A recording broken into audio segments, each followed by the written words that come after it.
এ পর্যায়ে বিস্তারিত ঘটনার সূত্রপাত যেখান থেকে শুরু থেকেই এ পর্যায়ে বিস্তারিত বলবেন ভিকটিম আহত ফজলে রাব্বি সিফাত। এ পর্যায়ে কথা বলছেন ফজলে রাব্বি সিফাত। আসসালামু আলাইকুম রহমতুল্লাহ। আমার নাম মোহাম্মদ ফজলে রাব্বি সিফাত। আমি আলিম তামিল মিল্লাত কামিল মাদ্রাসা টুঙ্গি শাখা আলিম দ্বিতীয় বর্ষের বিজ্ঞান বিভাগের একজন ছাত্র।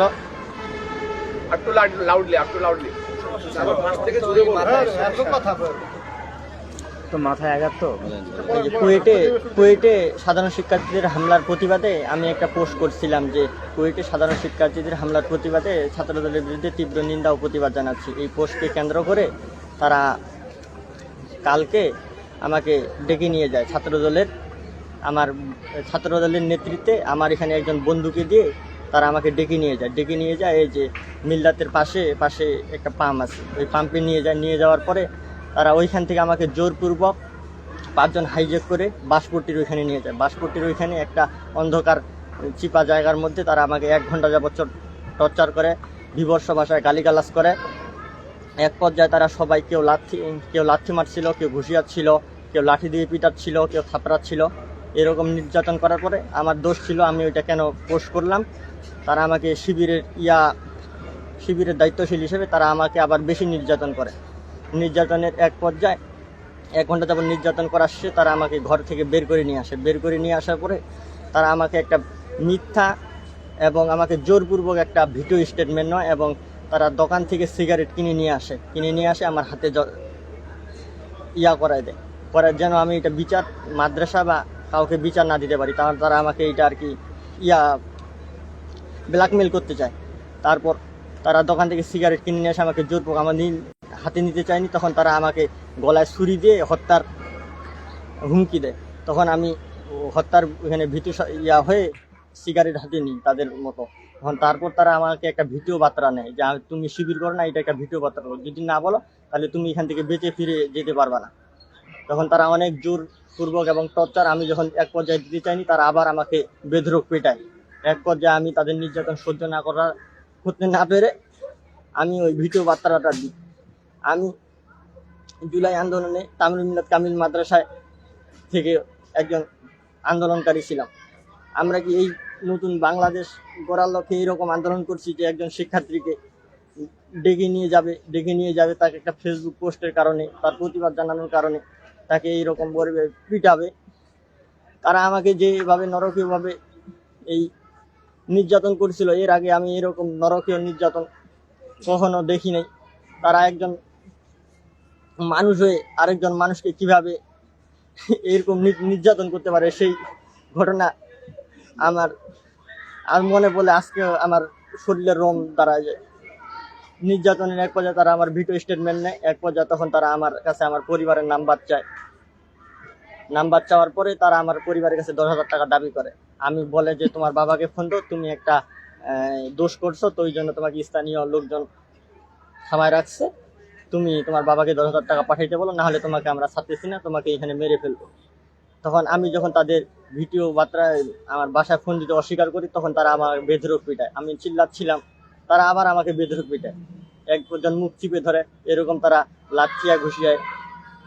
তারা একজন ছুরি ধরে, আমি যখন চিৎকার করেছিলাম তখন পাশে দিয়ে 2 জন মানুষ হেঁটে যাচ্ছিল। তারা আমার চিৎকার শুনে তারা আমার ঘটনাস্থলে আসে, আমাকে উদ্ধার করে তাদের আমি স্থানীয়গুলোর কাছে যখন আমি আশ্রয় যাই, তখন তারা আমাকে আবার এই যে হাতে দিয়ে আঘাত করার পরে ওই লোকগুলো আমাকে ওইখান থেকে করে, তখন আমার চিল্লাচিল্লি শুনে আবার সাইড থেকে লোক কিছু চলে আসার পরে আমাকে ওই ঘটনাস্থল থেকে উদ্ধার করে যখন নিয়ে আসতেছিল, তখন 2 জন সন্ত্রাসী তারপরও আমাকে হামলা করতে আসতেছিল। তখন স্থানীয় লোকজন একজন সন্ত্রাসীকে ধরে নিয়ে আসে এইখানে আমার ক্যাম্পাসের এখানে দেয়। তাকে যখন ওইখানে আটকায় রাখার এক পর্যায়ে আমি তখন অজ্ঞানে, আমার এখানে দেখতেছেন আপনারা, ভিডিও দেখবেন হয়তো, মানে প্রচুর পরিমাণে ব্লিডিং হয়েছিল এবং আমার সারা শরীরে পিটাইছিল। তখন আমি এক পর্যায়ে এখানে আনার পরে আমি সেন্সিলেসের মতো হয়ে যাই। তখন এখানে তারা আমাকে হাসপাতালে নিয়ে যায়। হাসপাতালে এখানে একটা গভীর ক্ষত হয়েছে, এই যে 1 ইঞ্চির মতো তারা ধারালো অস্ত্র এখানে মাথায় ইনজেক্ট করেছে। আমি যখন তাদের বাসায় ফোন দেওয়ার অস্বীকার করি, তখন তারা আমাকে এখানে ছুরি দিয়ে আঘাত করে মাথায়। ছুরি দিয়ে আঘাত করার পরে আমি যখন হাসপাতাল থেকে আসি তখন থানায় আমি মামলা করতে যাই টুঙ্গি পশ্চিম থানায়। তখন তারা ওইখান থেকে আমাদের টুঙ্গি পূর্ব থানায় পাঠানোর ব্যাপারে ইয়া করছে। তখন পুলিশের গাড়িতে ছাত্র দলের তারা পুলিশের গাড়িটা ঘেরাও করে জোরপূর্বক আমাদের কাছে একটা ভিডিও স্টেটমেন্ট নিতে চাইছিল। আমি ভিডিও স্টেটমেন্ট দিতে অস্বীকার করার কারণে তারা আমার কাছে কোনো ভিডিও স্টেটমেন্ট না নিয়ে ভিকটিমকে বলে যে এই বিষয়ে থামা দেওয়ার জন্য তারা একটা ভিন্ন কায়দায় একটা কূটকৌশল অবলম্বন করে। আমি আমার এই হামলার প্রতিবাদে আমি তাদের সর্বোচ্চ শাস্তি কামনা করি এবং এইরকম ঘটনা যেন বাংলাদেশের কোনো ক্যাম্পাসে কোনো শিক্ষা প্রতিষ্ঠানে যেন না হয় সেটাও আমি কামনা করি। কারণ তারা যে বিভৎসভাবে নির্যাতন করে, এই নির্যাতনের শিকার যারা হয়েছে তারাই। ছাত্রলীগের চেয়ে কোনো অংশে কম নাই যে নির্যাতন করছে। একজন সাধারণ মানুষ এবং ছাত্রদের পক্ষে এরকম নির্যাতন করা কখনো সম্ভব নয়। পুলিশের গাড়িতে যখন উঠানোর পরে তোমাকে এবং তাকে দুজনকে তাকে হ্যান্ডকাপ লাগানো হয়েছে। হ্যাঁ, হ্যান্ডকাপ পড়া অবস্থায় একটা স্টেটমেন্ট দেখলাম সোশ্যাল মিডিয়ায় ভাইরাল হয়েছে। তো এই বিষয়ে তুমি একটু পরিষ্কার করে বলো। আমরা যখন পুলিশের গাড়িতে উঠি তোমার সামনেই বলেছে তুমি নাকি আগে তাদেরকে ধরে নিয়ে তাকে মারধর করেছো, বিভিন্ন নেশাজাত জিনিস খাইয়েছো। না, ওইটা কোনো তাদের সাথে আমার আগে কোনো সম্পর্ক ছিল না। একজন ছিল, সে আমার ক্লাসে পড়ে, তাই ক্লাস হিসেবে চিনি। তার সাথে ব্যক্তিগতভাবে আমি কোনোদিন এক বেঞ্চে বসি নাই। আমার বন্ধু বান্ধব সার্কেল সম্পূর্ণ আলাদা। তাদের সাথে পুলিশের গাড়িতেই বলেছে কথা। সে পুলিশের গাড়িতে যেটা বলেছে আমার কাছে ওই যে ছাত্র দলের কিছু ভিডিও স্টেটমেন্ট নিতে চায়। যখন আমি ভিডিও তাদের কথা মতো ভিডিও স্টেটমেন্ট দিতে অস্বীকার করার কারণে তারা পুলিশের গাড়িটা আটকে যায়, এদিকে ঘেরাও করার পরে তারা ওই যে আসামি মামুন তার কাছে একটা ভুয়া এবং বানোয়াট তাদের এই অপকর্ম ঢাকার জন্য তারা একটা মিথ্যার আশ্রয় নিয়েছিল।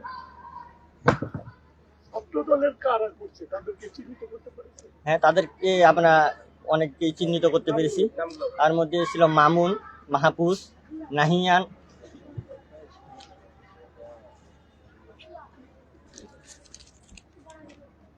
তারপর নাবিউল, তারপর হচ্ছে সামি, আরো কিছু টুকাইগুলা ছিল, তাদেরকে আমরা চিনি না। এই বিষয়ে কোনো মামলা করছো? হ্যাঁ, আমি থানায় মামলা দায়ের করছি। কয়জনকে আসামি করা হয়েছে? আসামি করা হয়েছে 8 জনকে, আরো কিছু অজ্ঞাত রাখা হয়েছে। তাদেরকে আমরা আমি যারা কথায় পরে এটা আমি ডিফাইন না করার কারণে। মামুনের সাথে তোমার পূর্ব শত্রুতা ছিল? না, তাদের সাথে আমার কোনো শত্রুতা ছিল না, তাদের সাথে আমার কোনো যোগাযোগ ছিল না। এই প্রেস ব্রিফিং এর মাধ্যমে এখন আপনি কি বিচার চান? তারা যে আমার হত্যার উদ্দেশ্যে এই যে হামলাটা করছিল, যে ওই স্থানীয় মানুষগুলা যদি আমাকে না বাঁচাতো তাহলে তো আমি আজকে আপনাদের সামনে বেঁচে এইভাবে কথা বলতে পারতাম না। আমি তাদের সর্বোচ্চ শাস্তির দাবি করতেছি এবং কোনো শিক্ষা প্রতিষ্ঠানে শিক্ষাঙ্গনে যেন এরকম কোনো ঘটনা আর না হয়। আমি ক্লাসে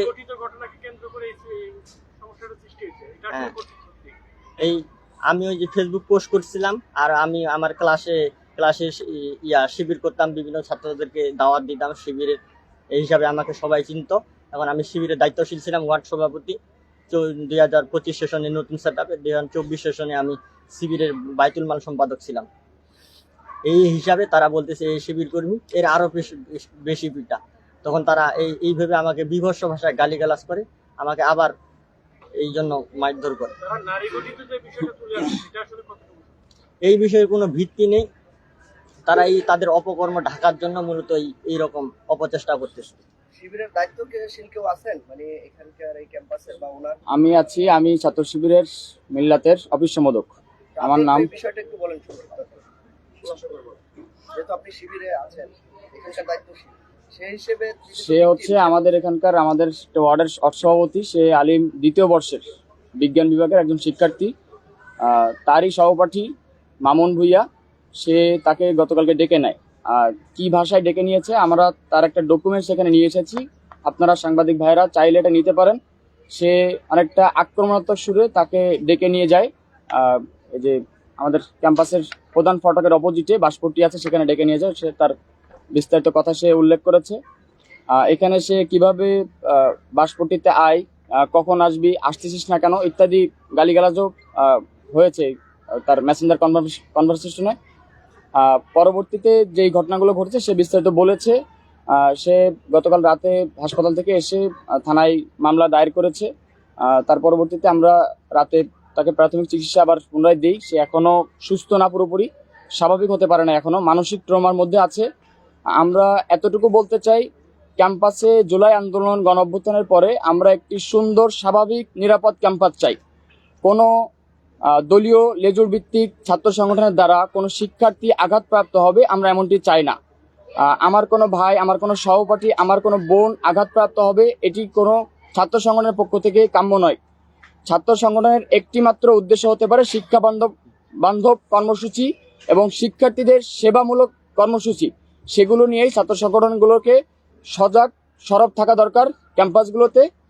যদি এটা নিশ্চিত করতে পারে সকল ছাত্র সংগঠন, তবে আমরা মনে করি যে বাংলাদেশে একটি সুস্থ ধারার রাজনীতি ফিরে আসবে এবং ছাত্র সমাজ একটি নতুন ধারার বাংলাদেশ উপহার পাবে ইনশাল্লাহ। এই বলে আমি শেষ করছি। এই ঘটনায় পরবর্তীতে আপনাদের কোনো কর্মসূচি বা কোনো কিছু আছে কিনা সর্বশেষ? না, আমাদের কোনো কর্মসূচি নাই। যেটা আমাদের আরেকটা সংবাদ সম্মেলন আমরা যেটা আমাদের সেন্ট্রালের পক্ষ থেকে হবে, কেন্দ্রীয় সংগঠনের পক্ষ থেকে। এই জন্য আমরা আজকে আপনাদের পক্ষ থেকে বিস্তারিত কোনো প্রশ্ন নিতে পারছি না, এই কারণে আন্তরিকভাবে দুঃখ প্রকাশ করছি আপনাদের কাছে। সেন্ট্রালিভাবে আপনাদেরকে নিয়ে বড় পরিসরে সংবাদ সম্মেলন করবে, যেটা আমাদের গতকালকে খুলনার কুয়েটের ঘটনাকে কেন্দ্র করে মোহতারাম কেন্দ্রীয় সভাপতি ভাই খুলনাতে সংবাদ সম্মেলন করেছেন সাংবাদিক ভাইদের নিয়ে। আপনাদের নিয়েও সেটা করবেন সেন্ট্রালের উদ্যোগে। সেজন্য আমরা আজকে আপনাদের থেকে প্রশ্ন নিচ্ছি না, আমরা শেষ করছি।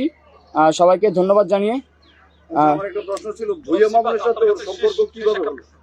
আপনি যখন আপনার উপরে হামলা করা হয় বা আপনি আজ করতে পারছিলেন হামলাটা হবে আপনার উপরে, আপনি কি শিবিরের কোনো দায়িত্বশীল কিংবা আপনার প্রতিষ্ঠানের কোনো শিক্ষককে জানিয়েছিলেন কিনা বিষয়টি?